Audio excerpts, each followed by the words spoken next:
hens. Although they have white skins, their faces are covered with white hair. Do you think they are beautiful?" I replied that I had seen some American beauties when I was abroad. Her Majesty said, "No matter how beautiful they are, they have ugly eyes. I can't bear that blue color. They remind me of a cat." After a few more remarks she ordered us to retire, saying that we must be tired. We were rather used up and glad of an opportunity to rest, so made our curtsies and retired. We had been at the Palace more than 2 months, and I had had no opportunity to see my father at all, who was quite ill at that time. We did not know whether we could ask leave of absence from the Court. I received letters from my father every day, telling me to have courage, and to do my duty. My mother asked the Young Empress if it would be correct to ask Her Majesty for permission to go home for a day or two. The Young Empress told us that it would be quite all right to do that, but she thought it would be better if we could wait until after the 8th, for there would be a feast on that day. The 8th day of the 4th moon every year is the ceremony of eating green peas. According to the Buddhist religion, there is a hereafter which divides or grades according to the life that is lived on earth, that is to say, those who live good lives go to heaven when they die, and those who are bad go to a bad place to suffer. On this occasion Her Majesty sent to the people she liked, each a plate containing 8 peas, and we had to eat them. The Young Empress told me that if I presented a plate of peas to Her Majesty it would please her, which I did. This meant, "May we meet in the hereafter," 吃元豆. Her Majesty was very happy that day. We went to the west side of the lake and had our luncheon there. Her Majesty talked to us about the first day we came to the Court, and then said to my mother, "I wonder if Yu Geng is any better. When will he be able to come to the Court? I haven't seen him since he returned from France." My father had asked 3 months' leave of absence from the Court on account of his poor health. My mother answered and said that he was feeling better, but that his legs were still very weak, and he could not walk much. Her Majesty then said to us, "Oh, I have forgotten to tell you that if you wish to go home you can ask permission. I have been so busy lately and forgot to remind you."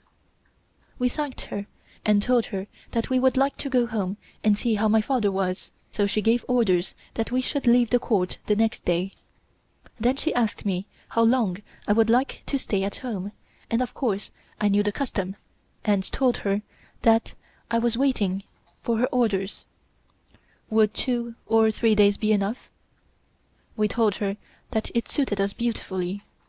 I was so surprised when she mentioned it to us, and wondered if anyone had told her of our intentions, or if Her Majesty was a mind reader.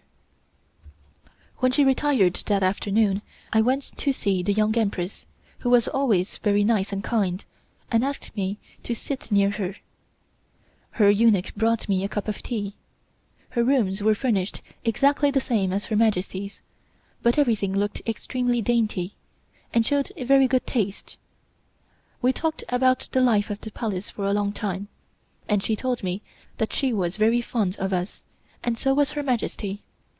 I told her that Her Majesty had mentioned to us about going home for 2 or 3 days, and that I was surprised to see how thoughtful she was. She said that someone had reminded Her Majesty to let us go home, for we had been at the Court for more than 2 months. I found out afterwards that it was the head eunuch Li, who had heard that we were anxious to go. The Young Empress said to me, "I want to teach you to be wise. That is, you are ordered to leave the Court tomorrow, but Her Majesty did not mention any particular hour. You must not talk about it to anyone, and don't show that you are excited to go home. Don't dress as if you are going out tomorrow, but be natural and do your work as if you don't care about going at all. Don't you remind her, in case she forgets to tell you to go, and come back on the 2nd day, which is the custom. It will show that you are anxious to see Her Majesty, so you come back 1 day earlier than the appointed time." I was so happy to get this information, and asked her if it would be all right to bring Her Majesty some presents when we returned to the court. She said that was just the proper thing to do. The next day we did the same work, and went to the audience hall with Her Majesty as usual. After the audience was over, Her Majesty ordered her luncheon to be served at the country tea house. This tea house was built in country style, and right on top of her puny mountain, with bamboo and straw, and all the furniture was made of bamboo also. They were beautifully made, and all the frames of the windows were carved into a line of characters: Shou, long life, and butterflies, with pink silk curtain hangings. At the rear of this exquisite little building was a bamboo shade, with railings all around, hung with red silk lanterns. The seats were built against the railings, so that one could sit on them comfortably. This was supposed to be used by the court ladies as their waiting room. We played dice with Her Majesty when luncheon was over. We played a very long time, and I won the game that day. Her Majesty laughed and said to me, "You have luck today. I think you are so happy to go home that your fairies have helped you to win the game." As I mentioned before, this game was called 8 Fairies Going Across the Sea. "I think it is time for you to go now." While saying this, she turned and asked one of the eunuchs what the time was, and he answered that it was 2:30. We kowtowed to Her Majesty, and stood waiting for more orders. Then she said, "I am sorry to see you go, although I know you are coming back within 2 or 3 days. I know I shall miss you." To my mother she said, "Tell Yu Keng to take care of his health and get well soon.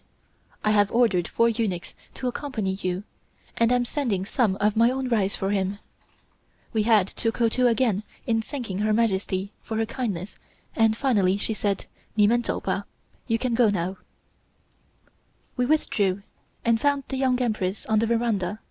We curtsied to her and said good-bye to the court ladies, and came to our rooms to get ready to start. Our eunuchs were very good, and had everything packed up ready for us. We gave 10 taels to each of our eunuchs, for that was the custom, and gave 4 taels to each chair-bearer of the Palace.